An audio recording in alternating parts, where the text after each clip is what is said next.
They were never supposed to feel this much for you. That was never the plan.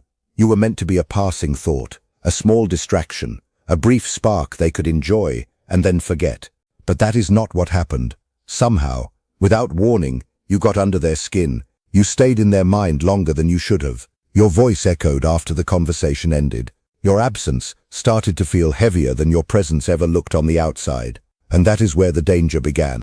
Because the moment someone realizes you matter more than expected, they do not always move closer. Sometimes they step back. Sometimes they go quiet. Sometimes they act like nothing is happening, while everything is happening underneath. Stay with me, because this is where most people misunderstand the whole story. Distance does not always mean disinterest. Silence does not always mean the feeling is gone. Sometimes, silence is what happens when the feeling becomes too real to hide and too strong to control. They were not ready for a connection that could shake them this deeply. They were not ready for someone who could touch the part of them they had locked away for years, and now they are stuck with a truth they never wanted to face. You did not just catch their attention. You changed the emotional balance inside them, and once that shift begins, nothing stays casual for long. At first you seemed safe, easy, light, something they could handle. You were supposed to be temporary, like a song that sounds good for one night and disappears by morning. But slowly, so slowly they barely noticed it, that changed. Your words started staying with them. Your energy followed them into quiet moments. Your absence started creating a strange weight they could not explain. That is when the fear began. Not because they felt nothing, but because they felt too much. You woke up something old inside them. Not just attraction, not just affection, something deeper, something buried, something they had spent years trying to live without. And once it woke up, it did not ask permission. It just moved in. It crossed past logic. It slipped around the defenses they built to protect their identity. That is the part that unsettled them most. They did not choose this in a clear, controlled way. It happened below thought, below reason, in that hidden place where emotions form before the mind can explain them. Real feelings often begin there, quietly, suddenly, without asking if the timing is right. And when that kind of feeling shows up, the ego gets nervous. It starts shouting, "This is too much. This is too fast. This is too risky." So they tried to pull back, not because they did not want you, but because wanting you felt like losing control over themselves. And for some people, control has always felt safer than love. So they created space, just enough to breathe, just enough to feel protected. But the strange part was this. The more they tried to calm the feeling down, the more intense it became. Because buried emotion does not die. It changes shape. It grows in silence. It gets stronger in the dark. And now you were no longer just someone they liked. You became someone they could not push out of their system, especially when you were gone. Maybe even more when you were gone, because your absence removed the distraction. No message, no voice, no moment to soften the impact. Just silence. And in silence, the truth becomes louder. That is why their behavior started looking confusing from the outside. Hot, then cold, close, then distant, interested, then suddenly unavailable. It made no sense if you were only watching the surface, but under the surface it made perfect sense. Nothing changed. It simply became real. And reality is harder to manage than fantasy. When it was undefined, they felt in charge. When it was light, they felt safe. But once the feeling gained weight, once it started carrying consequences, once it became something that could change them, fear stepped in. And fear is clever. It does not always scream. Sometimes it sounds reasonable. Sometimes it dresses itself as logic. Sometimes it whispers, "Take a step back, think clearly, do not get carried away." But what it is really saying is this: do not let yourself be touched this deeply again. Even they could feel something was shifting inside. They could sense that this was not ordinary. This was not the kind of bond you casually walk away from and forget next week. Part of them knew, even if they could not fully say it, that if they let this grow, it would change them for good. Not in a small way, not in a neat and comfortable way, in a lasting way. And that is where the true conflict started. Because now this was no longer just about emotion, it was about identity, about the version of themselves they had built over time. The controlled one, the guarded one, the one who survives by staying careful. And now there was you, carrying something unpredictable, something alive, something impossible to keep in a box. So the question inside them changed. It was no longer, "Do I like this person?" It became, What happens to me if I do not let this go? And that question is dangerous, because deep down, the answer is already there. They knew this feeling had gone too far to call it casual. They knew distance was not killing it. If anything, distance sharpened it. Because once you were gone, all that remained was what you had awakened in them. Needs they had hidden under independence. Softness they had covered with pride. Longing they had renamed as strength. And now every one of those hidden pieces was awake, asking to be seen. That is why they got restless. That is why they looked unsettled. That is why normal life started feeling thinner than before. Here is the part they would almost never say out loud. Losing you felt scary. Yes, but facing themselves felt even scarier. Because you became a mirror. You reflected back truths they had spent years avoiding. That they need more than they admit. That they want deeper connection than they pretend. That they are not as untouched, as self-contained, or as invulnerable as they tried to believe. And once someone sees that truth in themselves, they cannot fully unsee it. So what do? They start building stories. This is too complicated. This will not work. This is not realistic. This is bad timing. But those thoughts are not always the truth. A lot of the time they are defense, simple defense. Because logic becomes a shield when the heart starts moving faster than the mind can handle, and that only made the contradiction worse. Outwardly, they acted like they were creating distance. Inwardly, they were holding on tighter. They replayed your words, your face, the feeling of being seen by you without pressure, without games, without force. That part hit hardest, because you did not chase. You did not try to trap them. You just showed up in a way that felt real. And real is rare, almost painfully rare. So rare that some people mistake it for danger the moment they feel it. Watch this closely, because this is where the pattern turns. The same person who feels most drawn to what is real may also be the one most afraid to trust it. Not because it is wrong, but because it has the power to undo all the walls they worked so hard to build. That is why they started splitting you in their mind. One part of them saw you as everything they had been missing. The other part saw you as a threat to the emotional structure they had built to stay safe. Those two views could not live peacefully together, so they bounced between them. One day they moved closer, the next day they backed away. One moment they felt sure, the next moment fear caught up and made them doubt everything. Their feelings did not disappear, their fear just became louder. And fear can sound convincing. It can make running away look like wisdom. It can make detachment look like strength. It can make self-protection look noble.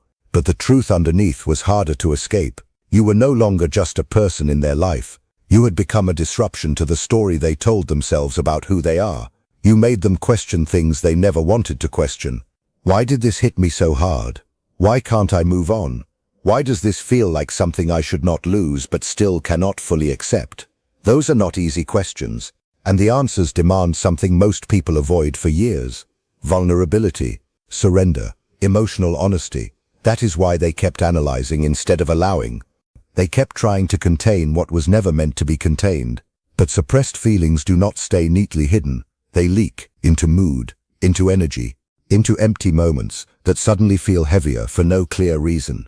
And what looked like confusion from the outside was often conflict from the inside. They were not unsure of the feeling. They were terrified of what the feeling would require.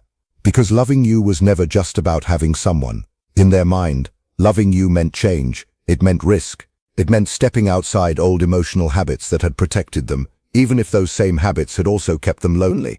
That was the real choice in front of them. Stay safe, or feel something real. Hold control, or let life touch you in a way that might reshape you. And most people, when forced into that choice too quickly, do not choose truth. They choose what feels familiar, even if familiar is empty, even if familiar turns into regret later. Deep down, they could feel that possibility growing.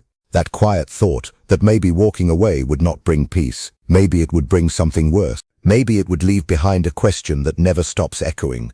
What if this was the one feeling I was not supposed to throw away? That thought visits late at night, in silence, in those moments when distractions stop working and the mind has nowhere left to hide. They tried to bury it. They tried to stay busy. They told themselves this would fade with time. But time does not erase every connection. Some connections do not fade. They settle. They sink deeper. They become part of your inner structure. That is what made this so hard to escape. You were tied to something inside them now, something specific, something that did not transfer easily. And once a person feels that, ordinary replacements stop working. Other people may seem kind, attractive, available, even good. But good is not always enough when someone has already felt something unforgettable. That is why other connections started feeling thinner. Not because nobody else had value, but because nobody else opened the same door in them. That difference matters. It is not always about comparison. It is about recognition. You activated a part of them that had been asleep so long they forgot it existed. And now everything else felt like a weaker version of something they could not recreate. That trapped them in a strange inner loop. They were trying to forget someone who had changed the way they felt their own life. And you cannot simply erase the person who shifted your inner world. You can deny it. You can cover it. You can distract yourself from it. But you cannot make it unhappen. So they filled their days with noise, work, people, tasks, scrolling, conversation, anything that would keep the silence away. Because silence was dangerous now. Silence brought back memory, all at once. Your energy, your words, the unfinished emotional space between what was felt and what was said. And this is where the pain deepened. Before you, they knew how to manage themselves. They had systems, boundaries, distance, patterns that kept everything neat and safe. But you broke through that system without trying. You made them feel first and understand later. You reached them before they could prepare. And now their old defenses were no longer working the same way.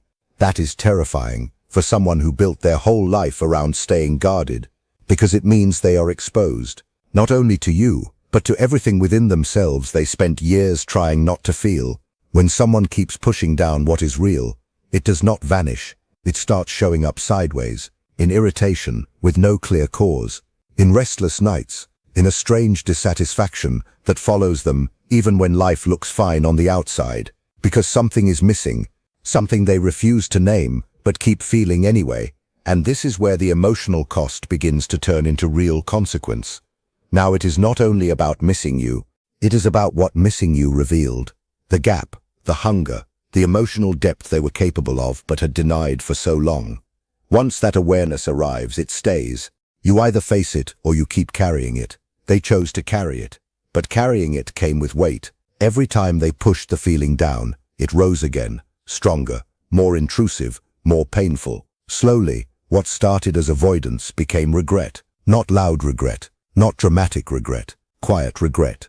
The kind that grows in the background while a person pretends everything is normal. Because then another question appears, and this one is even harder to live with. What if I walked away from something real? What if I let fear make the choice? What if I did not lose you because it was wrong, but because I was not ready? That question does not leave easily. It repeats. It deepens.